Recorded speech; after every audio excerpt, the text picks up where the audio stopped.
மெயின்ல இருக்கு. அப்படிதானமா? ரோட்டுக்கு மேல மெயின்ல இருக்கு. பள்ளிக்கூடம் எங்க இருக்கு? கிட்டதான் இருக்கு. அப்போ இந்த அரசு குடிக்கவும் வைக்குது, படிக்கவும் வைக்குது. என்ன அரசு?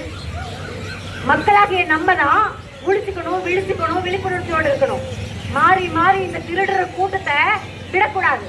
அடியோட வெட்டி சாய்க்கிற நிலைமை கொண்டு வரணும். நம்ம தான் கொண்டு வரணும். மக்களை அடிப்படை உரிமைகளை தட்டி பறித்து விட்டது. எனவே மக்களுடைய அடிப்படை உரிமைகளை மீட்டெடுக்க வேண்டும். பெண்களுடைய பாதுகாப்பை உறுதி செய்ய வேண்டும். மதுக்கடைகளை நம்மளை நாட்டான சாலைகளை நம்ம உருவாக்க வேண்டும். குடிப்பதற்கு தேவையான அடிப்படை வசதிகளை நம்ம செஞ்சு கொடுக்க வேண்டும். இதெல்லாம் தாங்க உண்மை. இலவசமா நான் 8000 ரூபாய் கூப்பன் தரேன், அது உன் வீட்டுக்கு மிக்சி வாங்கிக்கோ. இலவசமா நான் ஒரு மிக்சி தரேன், உனக்கு படுத்து தூங்குறதுக்கு ஒரு கட்டில் வாங்கி தரேன். இதெல்லாம் அவங்க சொல்ற வாக்குறுதிகளாம். என்ன வாக்குறுதிகள் கொடுக்க வேண்டும்? இலவசமான தரமான கல்வியை நான் உன் பிள்ளைகளுக்கு கொடுக்குறேன், இலவசமாக உனக்கு ஒரு மருத்துவமனைகளை கட்டி கொடுக்குறேன், இலவசமாக நல்ல கல்வி கொடைகளை நான் அமைத்து கொடுக்குறேன், இலவசமாக உனக்கு 24 மணி நேரம் தண்ணி கிடைக்கிறதுக்கு நான் ஏற்பாடு பண்ணி கொடுக்குறேன், குடும்பத்துல ஒரு ஆளுக்கு அரசு வேலை வாய்ப்பை நான் வாங்கி கொடுக்குறேன். இதெல்லாம் இருந்தாலே நம்மளுடைய தரம் உயர்ந்து விடும். ஆனால் இந்த அரசு அதை செய்யாது. ஏன் தெரியுமா? நம்ம அறிவாளி ஆயிடுவோம்.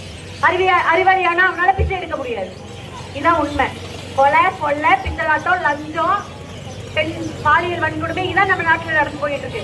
ஒரு பெண் குழந்தைய நம்ம படிக்க அனுப்புறோம்லமா, எவ்வளவு பயமா இருக்கு நினைச்சு பாருங்க.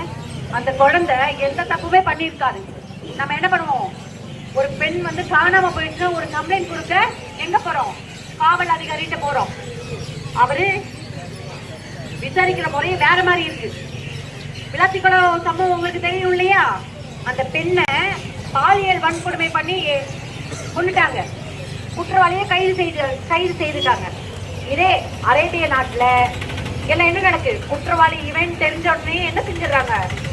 பொதுமக்கள் முன்னால தலையை வெட்டிடுறாங்க. உண்மைதானமா? ஆனால் நம்மளுடைய நாட்டுல அந்த பொண்ணுக்கு அங்க என்ன வேலை?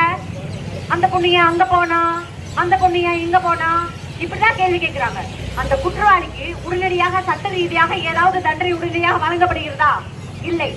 மதுக்கடைகள் இல்லாத மாநிலமாக, விதவை இல்லாத நாடாக நான் மாற்றி காமிக்கேன்னு ஒரு அக்கா சொல்லிட்டு போனாங்க. இளைய தலைமுறைகள், நம்மளுடைய குழந்தைகள் பாதுகாப்புக்காக நம்ம என்ன செய்யணும்னு யோசிங்க. 60 ஆண்டு காலமாக என்னுடைய கைரேகை தேய்ந்து விட்டது. இனிமேல் அந்த மாற்றத்தை நம்ம உண்டாக்க வேண்டும். எனவே அந்த மாற்றம் யாற்றிலிருந்து உருவாகணும்? நமக்கு இருந்து உருவாகணும். வழக்கறிஞராகிய நான் இந்த டைம்ல மைக் சின்னத்தில் இருக்கிற வரிசை எண் 3 இந்த ஒரு தடவை பெண்களாகிய உங்களின் சகோதரியாகிய உங்களுடைய வீட்டு பொண்ணாக உங்களுடைய கூட்டு சத்தத்துக்கு குரல் கொடுக்க ஓடி வருவர்களாக நான் நிற்கிறேன். எனவே இந்த ஒரு முறை என்னை வெற்றி பெற செய்தீர்களானால் நம்மளுடைய ஓட்டப்படாத தொகுதியில் உள்ள கூட்டாம்படி இடத்தில் உள்ள அத்தனை குறைகளையும் நான் நிவர்த்தியாக்கி கொடுப்பேன்.